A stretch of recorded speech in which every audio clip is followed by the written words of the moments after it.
এটা হচ্ছে আপনি যত সুন্দর করে তুলে ধরতে পারতেছেন, এটা কিন্তু আপনার তত ভিউ বেশি আসতেছে, তত বেশি ব্যক্তি ওই জিনিসটা দেখতেছে।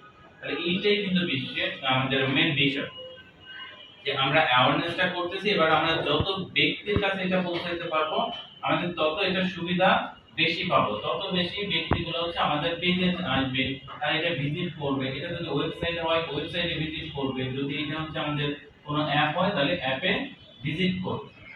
বুঝতে পারছেন? আমাদের তাহলে মেন বিষয়টা কি থাকতেছে? আমাদের মেন বিষয়টা থাকতেছে এখানে যে আমরা আমাদের প্রোডাক্ট সম্পর্কে তাদেরকে জানাচ্ছি, অথবা আমাদের সার্ভিসটা সম্পর্কে তাদেরকে অবগত করতেছি যে আমাদের এরকম সার্ভিস আছে, তুমি নিতে পারো, অথবা আমাদের এই প্রোডাক্টটা আমাদের দোকানে আছে, তুমি এটা কিন্তু নিতে পারতেছো। এবার আপনি সাথে দামটাও কিন্তু এখান থেকে বলতে পারতেছেন যে এটা এত কম দামের ভিতর আপনি এত ভালো ফিচার্স হয়, আপনি এই ফোনগুলো অথবা এই প্রোডাক্টগুলো আপনি পেয়ে যাবেন। এটা বলে না? এটাই তো বলে। তো এই কথাটা বলতেছে, বাট এখান থেকে কিন্তু আপনার অ্যাওয়ারনেস এর মাধ্যমে আমরা এখান থেকে ভিউজ এর মাধ্যমে আমরা নিতে পারতেছি, ব্র্যান্ড অ্যাওয়ারনেস এর মাধ্যমে নিতে পারবো, অথবা রিচ এর মাধ্যমে আমরা এটা ফিল আপ করতে পারতেছি। এটা হচ্ছে আমাদের বিষয়। আচ্ছা, তাহলে এবার চলে আসি, আমরা কন্টিনিউ করবো।